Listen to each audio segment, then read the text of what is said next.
also have to step in back to reality and understand this is your job. This is what we're watching you for. This is what we're paying you for. This is what the fans want to see. And if we're neglected of that, then the product decreases and viewership decreases. It's a trickle down effect. I know that we got to get out of here, but I do want to say this, and I'm going to make a lot of people upset here. We've had the conversation previously a couple of years ago. James Harden, they were eliminated from the playoffs. James Harden went to the adult club thereafter, and I took umbrage with that because call me old school. I am someone who believes that if you, and I could be wrong, but I believe that if you love this with your everything, that when you lose, it should hurt you. Live from the streets of Washington, D.C., on the corner where sports and culture meets hip-hop. Sharing stories of the DMV and spitting fire for the whole damn country. This is First and Told with Chad Ricardo and Darrell Bucknight. What up, my people, and welcome back to First and Told, episode 6. I'm Chad Ricardo. That right there is my main man, Darrell Bucknight. D, we got a lot of exciting things for the people here today, but I want to start right here with headlines. Your Gonzaga Fighting Purple People Eating Eagles finish the WCAC spring season with an undefeated record. I believe that was at a record of 6-0. In your mind, are they champions? You know what? I'm kind of comparing this to the NBA bubble from last year when it was hard to determine an actual champion because of the abbreviated schedule and like the lack of fans and everything. But, despite not playing a championship game, despite not, getting to that playoff or championship round, I do think you have to consider them champions, finishing undefeated, going through the whole conference without losing a game, finishing against the Cadets in dramatic fashion the other night. Yeah, why not? This is an unprecedented season. This is an unprecedented record. So they're champs. I got to tell you, if I were the WCAC and you asked me if I was putting this down in concrete, I would say that they're not champions. If I were any of the other WCAC coaches, I would say they're not champions. In fact, a conversation was had before the season began that said that there would be no champion. However, if I'm Gonzaga, or even better, if I'm Chad Ricardo of First and Told in the Ricardo Report, they're absolutely the champions. Every team played under the same circumstances. Every team had student athletes who sat out. They had others that chose to play. They had the same amount of practice time, and Gonzaga ran the gambit. They knocked off DeMatha. They beat St. John's. They beat Good Counsel. They got it done. I give that credit to Coach Randy Travers, the preparation of those young men. Gonzaga are our champions. I told you that they could get it done without Caleb Williams, D. I knew that you were doubtful of that, but they did get it done. Well, they got it done, but you can't remember their actual name, so don't mock the name. It's the Gonzaga Purple Eagles, so not the Purple People. Remember that. Got it. The NFL draft is a couple weeks away, actually less than 2 weeks away. We're going to talk about my Washington football team, not your New York Football Giants. Who should the Washington football team select in the first round of the draft? I think that if you're a Washington football team fan, such as yourself, you're salivating for a quarterback of the future. You look at the other three teams in the division, and all of us seem to potentially have our quarterback. You all do not.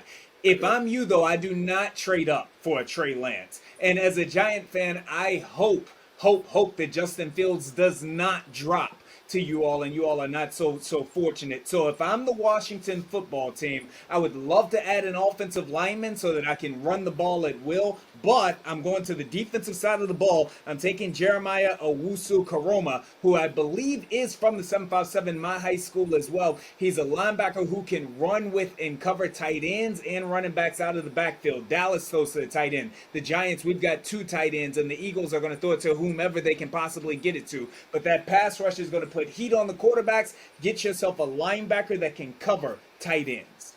You know what? We're actually in agreement, Chad. And I was going to say, you know what? I don't think Justin Fields will drop that low, especially 19. He better not. I'll say that for sure. I don't think we want to trade up. As much as it would be great to get Trey Lance and get our quarterback, hopefully of the future, we would have to give up a whole lot to get to that 8-9 spot where he'll likely be drafted. I think Carolina holds the 8th pick in the draft, but we would have to give up some of that defensive line, those young stars, those guys who kind of made the team what the team was last year and leading us to the playoffs. So I certainly don't want to do that. I do like Jeremiah a lot. I know there are some red flags about his size, his weight. I think he weighed in at like 220. He's 6'1", 6'2", but that's the nature of the game nowadays. Young, fast, athletic. You got to be able to cover. When someone, hopefully not, gets past that front four of the defensive line, someone's got to be there to recover and tackle in open space and chase down those running backs and tight ends. So, you know what? I like Jeremiah a lot. Now, we are in agreement there. It'll be interesting to see what happens with Landon Collins. Will you all cut Landon Collins, or will he play that role? Sticking with your Washington football team, I know that a list of new names for this moribund franchise, potential new names, did come out earlier this week. I know you were excited about a couple of them. You were also sad to see a few omitted. What are your thoughts on the potential names? You know what? There were maybe one or two that I liked. Most of them I was not in favor of. I saw Aviators. I've never been a fan of Red Wolves. I think that sounds really amateur and high schoolish. I don't like the Monuments. I don't like the Presidents. I like they added in Wild Hogs. I like just Hogs because it goes back. It's a throwback to the old days with the old Hogs offensive linemen.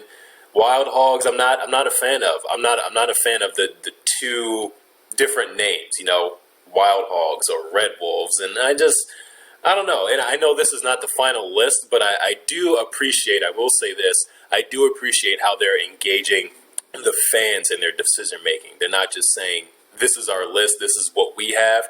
They're taking all the fan suggestions and coming up with these names. So I'll wait until I see something I like. Then we'll revisit this in hopefully a few weeks. Like a typical Washington football fan, you talk about everything that you don't like without actually giving an answer as to what it is that you do like. Right. So let me help you out here. I know that I was a huge fan, as were many, of the nickname the Red Tails.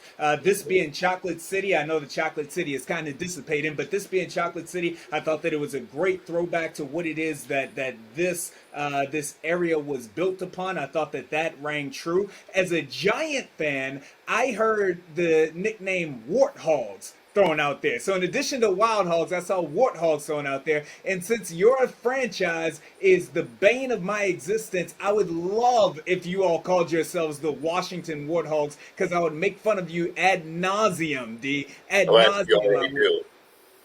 But as someone who appreciates what's being built over there and all of the changes that they're making, D, I really think that you should stick with the Washington football team. I think that the Washington football team gives you all a bit of regalia. It gives you all a little bit of pomp and circumstance that otherwise your franchise, you don't win playoff games and nonetheless Super Bowls in your lifetime. So something as elegant as the Washington football team really does give some shine to an otherwise very cloudy, outside of Chase Young franchise. Well, you know what? The Giants haven't won a Super Bowl in your lifetime because your lifetime started after you jumped on the bandwagon when they beat New England a few years ago. So we're not going to talk about that at all. But yeah, Red Tails I was in favor of at the beginning.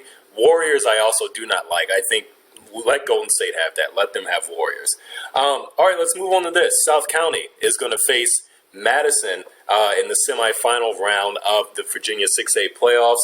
Can either of those teams, either South County or Madison, defeat Oscar Smith in the championship? This Oscar Smith team is ferocious.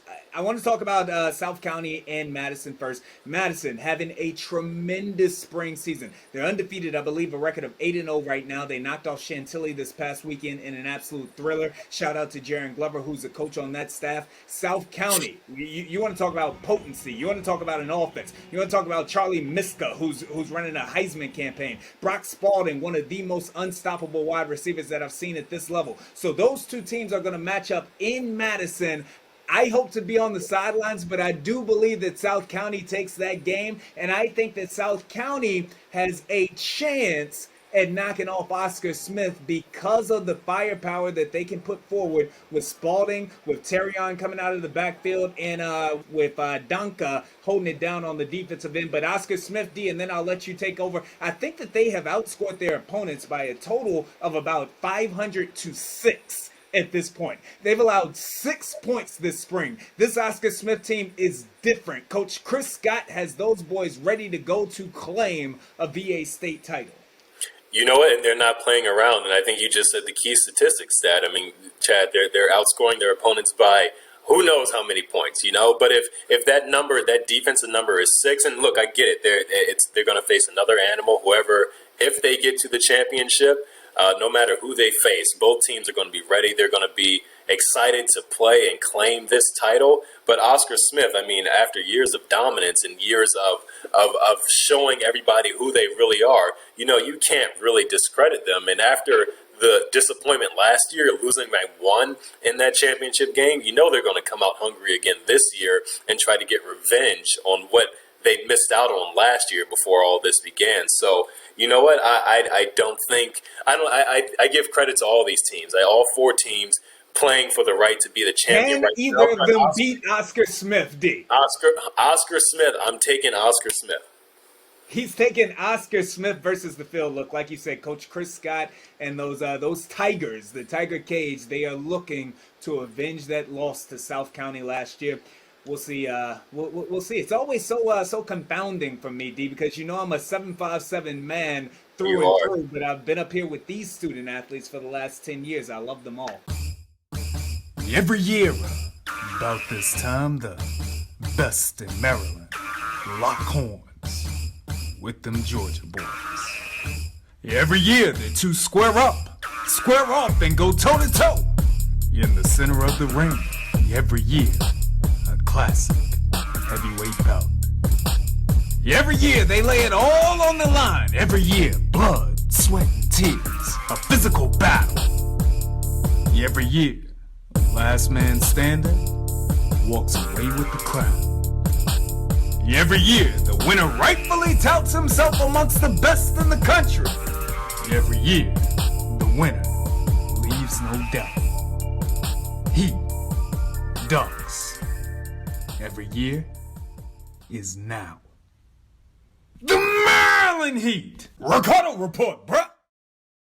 We are back, first and told. I'm Chad Ricardo. Darrell Balknight could not be with us right now. Why? Because I got a guest a little bit too special. Joining me right now, my main man, wide receiver out of the class of 2022, Brock Spalding, joins us on First and Told. Brock, welcome to the show, bro.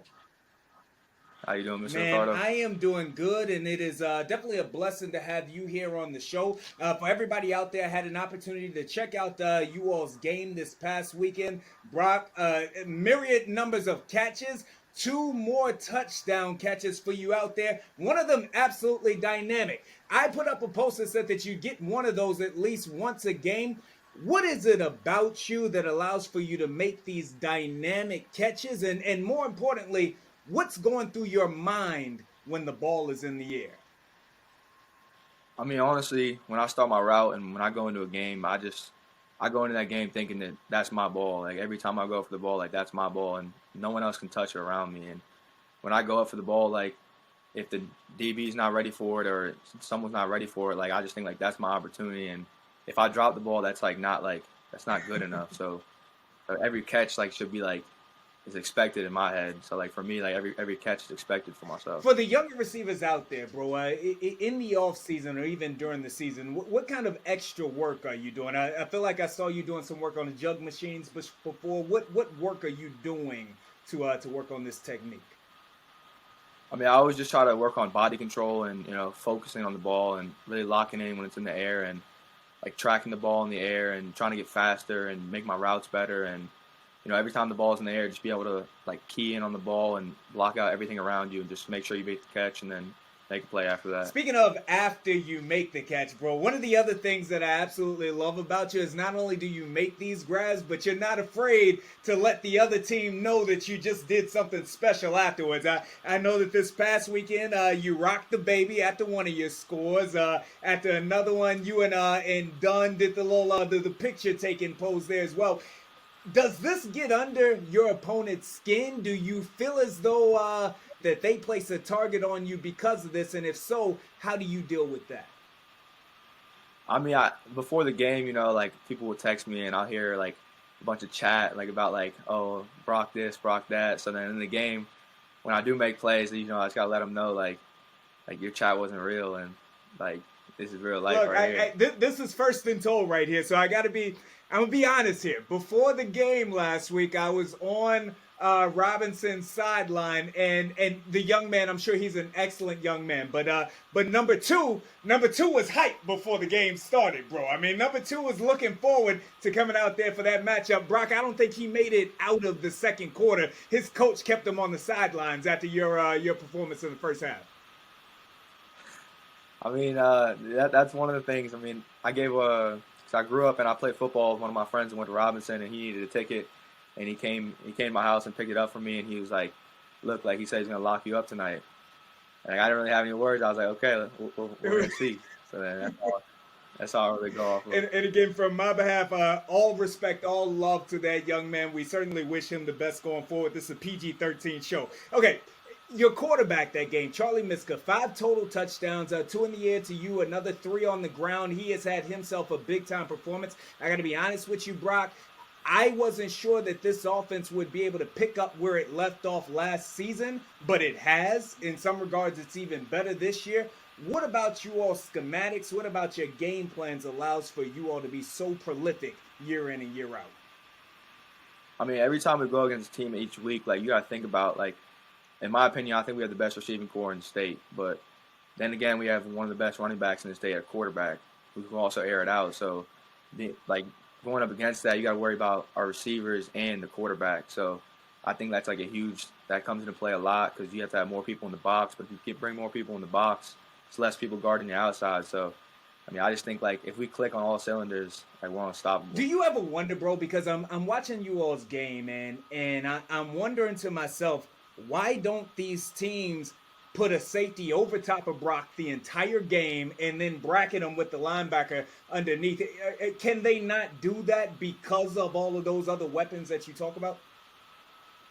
Yeah, I think that's the main reason because Robinson did that the first time we played him. They put 2 guys on me, and then we just ran all over him and threw in the middle of the field, and they couldn't stop it once they put 2 people on. True definition of a wide receiver affecting the game, whether the ball is in their hands or not. This week you got a matchup with Madison. Madison, they are everybody's Cinderella. They are everybody's darling. This squad is undefeated. They played tough games. They found a way to win them and pull them out. What are your thoughts on Madison, and more specifically, what does I'm gonna let you be their defensive coordinator. What does their secondary have to do in able to slow you down? I mean, honestly, at this point, like I don't think you can slow us down. Like no matter what you do, I mean, if we start clicking and we come to that game prepared and like locked in, like I honestly don't think you can slow us down. And Madison, they're a great team. Don't get me wrong, but they're gonna give us a lot of like good competition. It's gonna be a really like hyped up game because we're both 8-0, but at the end of the day, I just think our coaching staff and our players around us will come together and come on top. And look, listen, I don't want to give Madison any billboard material right now, but I may not be able to talk to you next week, so I got to go ahead and ask you all of my questions right now. Let's say that you all get beyond Madison. Let's just say that happens. Last year's team was obviously tremendous. You all won the state championship, but you graduated a really good senior class. I'm talking about from quarterbacks to running backs to that defensive line was ferocious out there. Who on this year's team is going to step up to help you all make it back to that point? And how does this team compare to last year's squad? I mean, this year's team, like we're a little bit more undersized than last year's team. I mean, last year we had Zion Dane, Horace, Akibu, Nico, like a lot of kids that just wanted it like really bad, but they're also like bigger. I mean, this year I just think we have a lot more drive and like everyone wants to come together and everyone wants to win because it took us so long to even start the season, and we were waiting and they were like, oh, you're gonna play and then you're not gonna play. So when we came through and finally got to play, like, I think everyone just wanted to play really bad, and it brings a lot more drive out of people. Like each week we step on the field, especially with this shortened season, like everyone wants to make highlights, everyone wants to play, everyone wants to be there. So I mean, I think it's we're a little more undersized than last year, but at the same time, I think we have the same amount of drive. I got to agree with that. First and Told podcast, my main man Brock Spalding joining me. Brock, I'm going to get you out of here on this, right? Again, we're going to make it simple. We're going to keep it plain out here. If you make it past Madison and you make it to that championship game, I got a feeling that Oscar Smith is going to be waiting for you. Of course, you all knocked them off in the championship game last year. Everybody around the state, I know you don't listen to these things, but everybody around the state says that this year's Oscar Smith team has you all's number. They say that this year's Oscar Smith team did not forget about that game, and that this year's Oscar Smith team has had that game circled since last year's season ended. They have outscored their opponents by a total of somewhere near 400-6. Let me mention. Yes, they've allowed 6 points thus far in their season. What do you say to the individuals around the state who say that no one can defeat this year's Oscar Smith team? I mean, last year we kind of heard the same thing, and we went up there and they're like, "Oh, look, they say they're too tough for you, Brock. They say they're too tough for y'all. They say that y'all can't handle their physicality. That I'm gonna make it plain out here." Yeah, I mean, we heard the same things last year. I mean, we're from the north. We don't have any competition up here. There's no big kids up here. There's no this. We don't have as many offers as they do. I mean, we heard the same thing, but that's where you have to come in as a team and block everything out, and just because at the end of the day, there's 4 quarters and whoever wins wins, and that's what we talk about all the time when we go against teams. Like last year, Oscar Smith and Westfield, like teams that we were under and we weren't supposed to win that game. We came together and we're like, look, there's 4 quarters. Like, someone's going to win this game. So regardless of what anyone says on the outside, I do respect Oscar Smith a lot. Like, they have a lot of attention towards them, and they've always been top 5 in the state for years. And I think it's going to be a really good game if we get there. But, we at South County, we never really listen to outsiders. We just come together as a team. Come together and keep it moving. Brock Spalding, class of 2022, best wide receiver in the DMV, if not the entire East Coast, for what I got to say. And I love the South County Stallions. Brock, thank you very much for spending a moment with me here on First and Told. No problem, Mr. Ricardo. Somebody pray for me, even when I'm not wearing your favorite colors or Catholic school jersey. Somebody clap for me, even when I follow my own path and don't choose your favorite university. Keep that same energy. I know you love me now, but will you still love me when I speak my truth? You supposed to be kin to me, but you not understanding that Black Lives Matter is threatened daily by some in blue. Somebody pray for me. I pray that this work I'm doing shows up in more than just the box scores. Somebody cheer for my success. Uplifting my family is how I put points on the scoreboard. So somebody cheer for me. Cheer as hard as you do on Friday night. Cause I need somebody to pray for me. Cause for you, this might be the game of the year, but for me, this is the game of life. Somebody pray for me.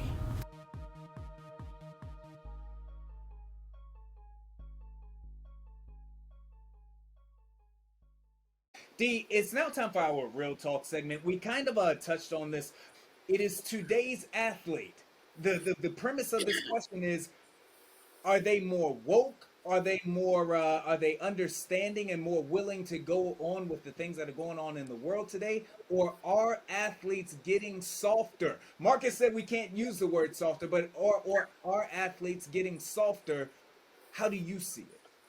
I don't think they're getting softer. I do struggle with the word woke as well, because I do think there's just a better understanding of what athletes can do with their platforms. And I think it's beneficial to a point, but I also think it detracts and takes away from the actual sports they play. So take Kyrie Irving, for example, right? He's missed a lot of games for personal reasons, family reasons. Obviously he's had to tend to some serious matters, but we don't really know what those personal reasons are, why he's taking those games off, right? To a fan, from a fan's perspective, everybody wants to see one of the most dynamic players in the NBA playing right in front of their face, right on TV, right courtside, whatever the case may be. But to that player, especially today with all that's going on in the world, with social media, with platforms that they haven't had before, they understand that things are bigger than basketball, bigger than football, bigger than baseball, and you're seeing that more and more nowadays. And I also think in the case of Trevor Lawrence, it is a bit alarming for the the guy we think is going to be taken number one overall, to say, I'm not driven by championships. I'm fine being me. I would, if I was a Jaguars owner and the ownership team, I would be a little concerned. But at the end of the day, that's what these kids are. They understand that they're more than an athlete. To take LeBron James's quote, they're more than athletes. They're more than players. They're more than products on their respective playing surfaces. And to an extent, yeah, I do respect it. I almost have to respect it because somebody has to do it. Somebody has to speak up on certain things. And if they're willing to risk their careers or the way they feed their families and make money for the betterment of the world or society or for a certain cause that they believe in, I can't really fault them for that. This is so confounding to me, because I am all about more than an athlete. I've actually, you can check the records. I actually did a more than athlete project before LeBron James did that. Check the records, but I digress. So I'm all about that for student athletes, and I'm all about that for men and women in general, especially with where we are right now, using your platform to shed light on things that are going on. At the same time, bro, I don't like it. I'm not going to say that it's wrong, but I personally, as a man, don't like it. If you were to ask me, I have a son, of course. If my son, I would advise my son to always be more and to not define themselves by the sport that they play or even the job that they have. If I was speaking to a high school student athlete, I would tell them the very same thing: be more. But if I'm an owner of an NFL team, an NBA team, etc., I want the young man, the young woman that I'm about to pay 40, 50, $100 million to, I want for that sport to be the number one thing, two or three, second to family and or their religion. Now, you can still have all of the ancillary things. I want you to use your platform, but I need for this to be your main thing. One of our guys was talking about, well, Michael Jordan played baseball and Kobe loved soccer. You know what? Those things may have been passions of theirs, but they never came before their drive and their dedication and their chase of absolute greatness. Tom Brady, these other things don't come before his chase of greatness. I believe that we are not monolithic, nor are we simplistic. We can be and do more than one thing. So what that means is that we can use our platform to highlight social injustice and still give our everything to the games that it is that we're supposed to play. To attend a basketball game costs a lot of money, Darrell. I remember I went to go see Kobe Bryant when he played in his last game in Washington. That was $90, $100 a ticket, and it wasn't even that great seats. So had we paid that money with what my low income was at that point, and then Kobe didn't show up, he didn't play, you're robbing from the fans at that perspective. Kyrie, I love you, bro, but you're robbing from the fans. Kawhi Leonard, you sit out 40 games, you're robbing from the fans. And I know a lot of the fans, they make a lot of money, but you're robbing from the fans, from the kids who want to come see you play. I'm not a fan of it. You can be both. And that's my thing. You're taking away from the fan experience. People pay, like you said, good money to come see you play, and you do have an obligation, because this is your job. At the end of the day, you have an obligation to show up. Injuries happen, personal things happen, and I'm not saying that you should put those things above what you do to make money. But at the end of the day, you have to abide by that unwritten rule or unwritten code about showing up and just playing. If you're in the NBA, playing those at least 80 games out of the 82 game schedule. That's what the guys did back in the day, and I think our culture today has helped to amplify so much, but it also hurts to an extent because we're being denied of the opportunity to see Kyrie with James Harden and KD on the same floor. I don't know how many games they've played together, 3, 4, 5 maybe, since they've been together on the same team. And I do think it's problematic. I do think it's something that has to be addressed by coaches and organizations. So, on one hand, I'm all for doing things to help elevate and improve communities, but at the same time, it's like we also have to step in back to reality and understand this is your job. This is what we're watching you for. This is what we're paying you for. This is what the fans want to see. And if we're neglected of that, then the product decreases and viewership decreases. It's a trickle down effect. I know that we got to get out of here, but I do want to say this, and I'm going to make a lot of people upset here. We've had the conversation previously a couple of years ago. James Harden, they were eliminated from the playoffs. James Harden went to the adult club thereafter, and I took umbrage with that because call me old school. I am someone who believes that if you, and I could be wrong, but I believe that if you love this with your everything, that when you lose, it should hurt you. I believe that it should hurt you because you want it that bad. Maybe I'm taking my own impressions and I'm putting it off on other people, but this is our show, so I don't mind doing that. I saw on social media, and this is where we'll get in trouble. I saw on social media the other day, I won't name any teams, but a team lost a huge game. And then the next day, I see so many of their players putting up pictures of themselves from the game with quotes from rap lines. You know what I'm saying? And that baffles me. It baffles me that you lost this game and less than 24 hours later, you're back to getting likes on social media. I know that that's where we are right now. I know that's where we have moved to. But Darrell, I got an old school mindset, Mamba mentality. That's what I believe in. It's not a good look optically. I agree. It's awkward. It doesn't look good.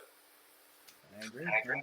That's going to do it, D. But before we get out of here, I do want to make the people at home know there is an all-star game, an all-DMV all-star game for seniors. It's going down. The first game is going to be on May the 1st. The second game is going to be on the weekend of May the 8th. This is an opportunity for all seniors.